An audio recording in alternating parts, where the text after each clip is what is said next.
പാലക്കാട് വിദ്യാർത്ഥികളെ പീഡിപ്പിച്ച അധ്യാപകനെതിരെ സമഗ്ര അന്വേഷണത്തിന് ഉത്തരവിട്ടിട്ടുണ്ട് ശിശുക്ഷേമ സമിതി. കൂടുതൽ വിദ്യാർത്ഥികൾക്ക് കൗൺസിലിംഗ് നൽകാൻ ജില്ലാ ചൈൽഡ് പ്രൊട്ടക്ഷൻ യൂണിറ്റിന് നിർദ്ദേശവും നൽകി.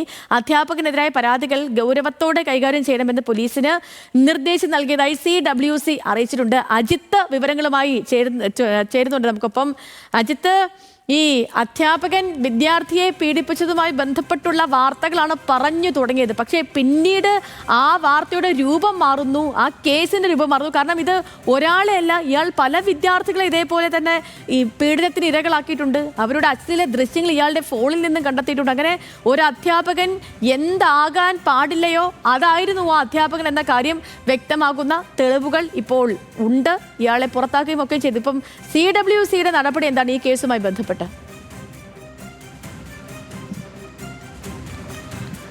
ഇക്കാര്യത്തിൽ ഗൗരവകരമായ ഒരു പരിശോധന വേണമെന്നുള്ളതാണ് CWCയുടെ ആവശ്യം. പ്രധാനമായും പോലീസിന് അക്കാര്യവുമായി ബന്ധപ്പെട്ട നിർദ്ദേശം ഉൾപ്പെടെ നൽകുന്ന സ്ഥിതി ഉണ്ടായിട്ടുണ്ട്. കാരണം സേതുലക്ഷ്മി, നിലവിൽ 6 പേരെയാണ് കണ്ടെത്തിയിട്ടുള്ളത്. 6 കുട്ടികളെ ഇത്തരത്തിൽ പീഡനത്തിന് ഇരയാകിയെ കണ്ടെത്തിയിട്ടുണ്ട്. അത് സ്കൂളിൽ വെച്ചും അതുപോലെ തന്നെ ഇയാൾ താമസിക്കുന്ന സ്ഥലത്തും ഒക്കെ വെച്ച് പീഡിപ്പിക്കുന്ന സാഹചര്യം ഉണ്ടായിട്ടുണ്ട്. കുട്ടികൾ ഇത് പുറത്ത് പറയാതിരിക്കാൻ നഗ്ന ഫോട്ടോകൾ ഉൾപ്പെടെ എടുത്ത് സൂക്ഷിച്ചു വെക്കുകയും ചെയ്യുന്ന സാഹചര്യം ഉണ്ടായിട്ടുണ്ട്.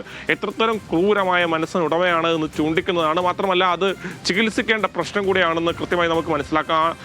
അങ്ങനെ ഈ UP സ്കൂളിൽ പഠിക്കുന്ന ആൺകുട്ടികളെയാണ് ഇത്തരത്തിൽ പീഡനത്തിന് ഇരയാക്കുന്ന സ്ഥിതി ഉണ്ടായിട്ടുള്ളത്. അതിൽ CWC പറയുന്നത് ഇത്രത്തോളം കുട്ടികളായിരിക്കില്ല, ഇനിയും ഈ കാര്യത്തിൽ ഒരു സമഗ്രമായ പരിശോധന ആവശ്യമുണ്ട്. ഇവിടെ നിന്ന് പഠിച്ചിറങ്ങിപ്പോയതും മറ്റ് കൗൺസിലിംഗ് ബാക്കി കൂടി പൂർത്തിയാക്കുമ്പോൾ മറ്റ് കുട്ടികളെ കൂടി കണ്ടെത്താൻ സാധ്യതയുണ്ട് എന്നുള്ളതാണ് CWCയും പോലീസും പറയുന്നത്. അതുകൊണ്ട് തന്നെ ഈ കൗൺസിലിംഗ് ഇപ്പോൾ തന്നെ തുടരാനാണ് തീരുമാനിച്ചിരിക്കുന്നത്. ഇപ്പോൾ ഒരു ആദ്യഘട്ട കൗൺസിലിംഗ് മാത്രമാണ് പൂർത്തിയായിട്ടുള്ളത്. അതിൽ നിന്നാണ് 5 കുട്ടികളെ കൂടി കണ്ടെത്തുന്ന സ്ഥിതി ഉണ്ടായിട്ടുള്ളത്.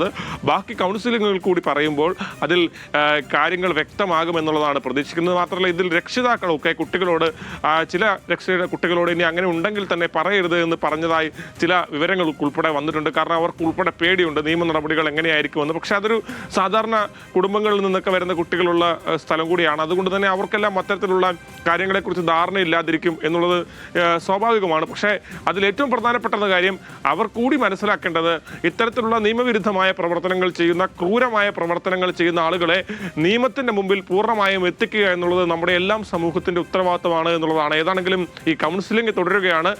എന്തുകൊണ്ട് ഇത്രയും നാൾ ഈ സ്കൂളിൽ ഇത് നടന്നു എന്ന ചോദ്യത്തിന് ആണ് സേതുലക്ഷ്മി ഏറ്റവും പ്രധാനപ്പെട്ട ഉത്തരമുള്ളത്. അത് ആ മാനേജ്മെന്റിന്റെ അനാസ്ഥയാണ്. നടപടിയെടുക്കുന്നത് തന്നെ ഈ ആദ്യത്തെ സംഭവത്തിലുണ്ടായ അനാസ്ഥ നമ്മൾ കണ്ടതാണ്. ഇത്രയും സംഭവങ്ങൾ ഉണ്ടായിട്ട് ആരും ഒന്നും അറിഞ്ഞില്ല എന്ന് പറയുന്നത് നമുക്ക് പച്ചവെള്ളം കുടിക്കുന്നത് പോലെ വിശ്വസിക്കാൻ കഴിയുന്ന ഒന്നല്ല എന്നുള്ളതാണ് ഏറ്റവും എടുത്തു പറയേണ്ടത്. ഓക്കെ അജിത്തെ, ശരി.